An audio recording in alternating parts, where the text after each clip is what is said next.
Thursday, the 24th of September, 2024. I take this opportunity to welcome honorable senators back from recess, Mr. Speaker. From today's order paper, it is evident that as we begin the part 4 of the third session, we have a full entry, Mr. Speaker. I therefore continue to implore on honorable senators to prioritize their presence in the chambers so as to ensure that the business before us is dispensed with in a timely manner.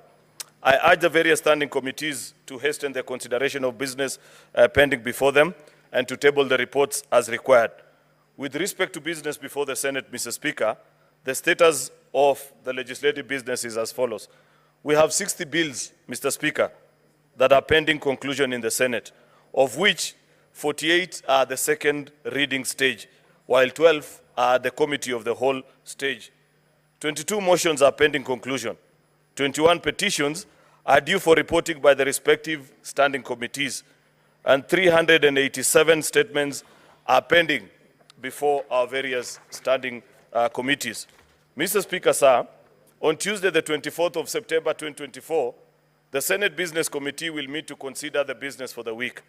The tentative business for the week for Tuesday will include business that will not have concluded in today's order paper, as well as businesses indicated in the notice paper, which is appended to our order paper today. The tentative business for Wednesday, the 25th of September 2024, morning sitting, will include the schedule of questions to Cabinet Secretaries as approved by the Senate Business Committee, as well as motions. The summary of questions is as follows. There will be question number 41 to the CS for Public Service Performance by Senator Mungatana. Question number 91 to the CS for ASAL and East African Community and Regional Development by Senator Julius Murgor. There will be question 32, Mr. Speaker, to the Cabinet Secretary for Tourism and Wildlife by Senator David Wakoli. And finally, question number 89 to the CS for Tourism and Wildlife by Senator Julius Recha Murgor. Mr. Speaker, sir, the business for Wednesday, 25th September 2024, afternoon sittings will include business not concluded in the order paper for Tuesday, 24th September 2024 and the following. Business bills that are the second reading stage. The Local Content Bill, the Cooperative Societies Amendment Bill, Early Childhood Education Amendment Bill, County Oversight and Accountability Bill, the County Civic Education Bill, the County Statistics Bill, Provisions of Sanitary Towel Bill, the Statutory Instruments Amendment Bill.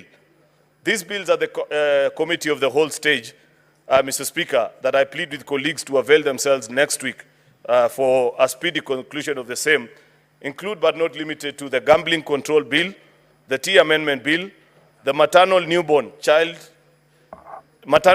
and Child Health Bill, the Meteorology Bill, the National Construction Authority Amendment Bill, the Cancer Prevention and Control Bill, the Houses of Parliament Bicameral Relations Bill.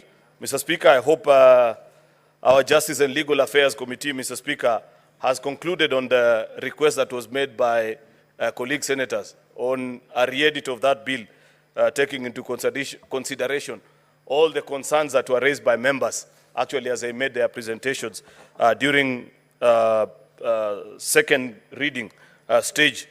The Public Finance Management Amendment Bill, the Nuts and Oil Crops Development Bill, the Public Transport Motorcycle Regulations Bill, the Street Vendors Protection Livelihood Bill, Senate Bill number 41 of 2023, and the Fire and Rescue Services Professional Bill.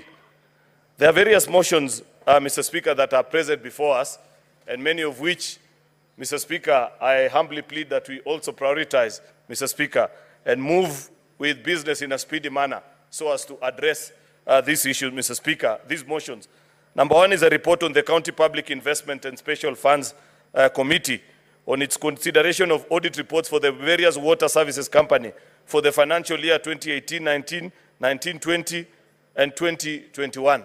Mr. Speaker, you will struggle to find in this country a county that does not have struggles with these water companies, Mr. Speaker. All of them have serious audit and institutional challenges, which I hope, Mr. Speaker, arising from the reports of the Public Investment Committee, Mr. Speaker, we can address actually those challenges and as a House find solution. There is a report of the Standing Committee on Energy on inquiry into the LPG explosion in Mradi area of Embakasi and Nairobi County. There is a motion, Mr. Speaker, on the development of a policy and law for social risk management on infrastructure development projects in Kenya. There is a projected business, Mr. Speaker, for Thursday, the 26th of September 2024, will include business not concluded in the order paper for Tuesday, 24th September 25th, and any other business scheduled by the SBC. At the meeting of the committee held on Tuesday, 17th September 2024, the SBC approved the schedule of statements by committee chairpersons pursuant to Standing Order number 56-1B. The first three standing committees that will be scheduled to issue their reports, Mr. Speaker, in the order paper on Tuesday, the 24th of September, are as follows. And I hope the chairpersons can take note, Mr. Speaker. Chairperson for Agriculture Committee, who I had seen in the House, we expect a report. Chairperson for Devolution and Intergovernmental Relations, Mr. Speaker, I know he's in the House. They'll be coming up on Tuesday. And the chairperson for Education. I have not seen the chairperson, but I know the vice chair. Oh, thank you. Sorry. Yeah, that's what I was saying, that I know the vice chair is here. Before concluding, Mr. Speaker, allow me to say something. Because ordinarily, Mr. Speaker, we don't speak a lot on issues that happen outside the precincts of this House. But when they are of a nature that appear to impede or interfere with our work here in the Senate, Mr. Speaker, then sometimes we are duty-bound to respond. Mr. Speaker, I have been made aware that on a TV show last night, that there's a gentleman who made very disparaging remarks against the person of the Senate Majority Leader. Mr. Speaker, ordinarily, I don't respond to these kind of matters because as a public servant, Mr. Speaker, I know people can say things about us that sometimes either are unfounded, and if you make it your business, then it might be the only thing that you do. But I am deeply troubled, Mr. Speaker, that on a live television show, people who are either cloud chasing, Mr. Speaker, or bait-clicking Kenyans, Mr. Speaker, can actually tarnish your name and speak untruths about you, things that I have absolutely no idea of, and go on, Mr. Speaker, to speak at length about the person of Sen.Cheruiyot. Mr. Speaker, for the record, I do not know Mr. Adani as alleged by that particular person. I have never met that individual. What is your point of order, Senator Sifuna? Honorable Speaker, I rise pursuant to Standing Order 52. I didn't mean to interrupt the Majority Leader, but I didn't intend to interrupt the Majority Leader, but the Standing Orders require that he should bring a personal statement under Standing Order 52 and explain these matters. To do it in this particular order, Honorable Speaker, I think is a violation of the House rules. There is nothing that stops him from bringing a personal statement and to explain himself the way that he was doing. You know, he requested as well that there is a matter which happened last night that he wanted to speak about. So I was trying to reason what is it that he must say in this floor, but now interrupted before I listened to him to give guidance. I wanted to give guidance to him after I listened, because I was not privy. Honorable Senators, Honorable Senators, you cannot guide the chair on what to do. I don't have the advantage that I did not listen to that gentleman last night. So I was trying to get what he said about the Majority Leader.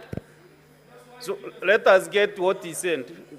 Actually, what I'll do is that I'll bring a statement. But because I have been made aware of this matter just before walking into the House, and it's an important matter, I felt that I should speak about it. Surely, Senator Sifuna, if somebody was to make such allegations about you, don't you owe it to even your own colleagues just to clear the air? And that's all I wanted to do. Mr. Speaker, I wanted to put it on record that number one, I don't work for KAA. Number two, I don't work for the Ministry of Transport. I don't know on what condition somebody can allege that I brokered a deal between Kenya and another foreign entity, whose owner, agents, I have never met, Mr. Speaker. Mr. Speaker, I have worked extremely hard in my public life to protect my image. Those who know me and have worked with me long enough can speak to my integrity as a person, Mr. Speaker. I don't do those kind of things. And therefore, Mr. Speaker, even as a country, as we call for new levels of accountability, Mr. Speaker, doesn't it behoove us that we behave better than those that we accuse of committing certain ills? You cannot fight corruption, Mr. Speaker, by character assassinating other citizens of your republic. That gentleman, Mr. Speaker, I wanted to put it straight to him that my lawyers will be reaching out to him. I have a name to protect, Mr. Speaker. It is in the interest of this House, Mr. Speaker, that they know that they are majority leader. That's why, Mr. Speaker, my colleagues who are here know that this matter has been on the floor of this House for quite a while. I have not spoken to a single person asking them to either consider that matter this or the other way, because I respect the business of this House, Mr. Speaker. Finally, Mr. Speaker, as I conclude, I also ask myself, what happened to our media stations? If you go to the editorial policy of the BBC, you will read, Mr. Speaker, that they delay even their live broadcast, Mr. Speaker, so that in case somebody was to either malign somebody or say information which they cannot prove at that particular time, Mr. Speaker, it is regulated and edited out. Therefore, Mr. Speaker, even as I seek for justice for my name, Mr. Speaker, the media house that was used as well to soil my name will equally have to give an account. Mr. Speaker, I will be bringing a statement to this House on Tuesday on a personal matter, but in the meantime, even before that particular Tuesday, my lawyers will be reaching out to those particular people. Majority Leader. Majority Leader, you use standing order 58. 58, yeah, to bring your personal statement. And since that a personal statement is never debated, even what you are saying to me should not be debated. Therefore, I really request, I now request Majority Leader, under Senator Sifuna. Under Senator Sifuna. Senator Majority Leader. Oh, no, sorry. Minority Leader. Senator Mazayo, can you make the comment on the statement? And Honorable Senators, 2 minutes are enough to make a comment on the statement.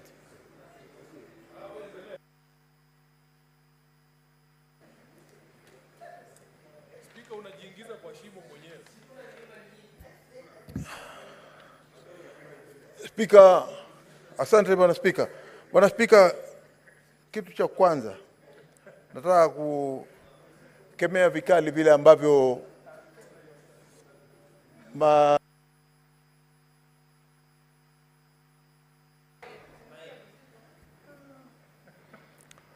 Asante mstahiki Speaker. Mstahiki Speaker, jambo la kwanza nataka kusema ni kwamba ni kusikitisha zaidi, hususan ikiwa utatumia majina ambayo hakuna ushahidi ama hakuna taarifa yoyote yule mwingine aliweza kupewa. Kama ilikuwa inawezekana, pia yeye angewekwa katika TV wakawa wanajibishiana ili ikaonekana nani mkweli nani mrongo. Lakini kuchukua upande mmoja tu na kuweza kuweka katika taarifa na kuanza kushambulia upande mwingine si vizuri. Watu wengine, Bwana Speaker, na wengi wetu ambao tuko hapa ama wote ambao tuko hapa kama maseneta, ndugu yangu Kinywa ni mtu ametengeneza jina lake kule la Kipya kwa miaka mingi mpaka sasa amekuwa seneta. Bwana Speaker, wewe mwenyewe pia kule Meru na wale ndugu zangu wote kule umetengeneza jina lako kamili. Kwa hiyo jina leo mtu akikutaja kwa njia ubaya itakuwa ni makosa bila wewe kupewa nafasi ya kujibu. Kwa hiyo mimi nafikiria naungana na ndugu yangu Cheruiyot kwamba msemo kama huo wa kuharibiana majina si haki, na onyo zaidi liende kwa wataarifa wanahabari. Mambo ya kuweza kuchukua upande mmoja na kuweza kulaumu upande mwingine pia si vizuri.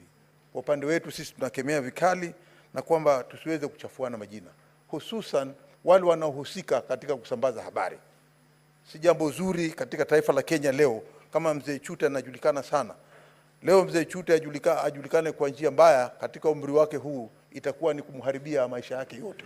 Kwa hiyo kijana hivi sasa kama Cheruiyot na Senator Tobiko uweze kutoa taarifa kidogo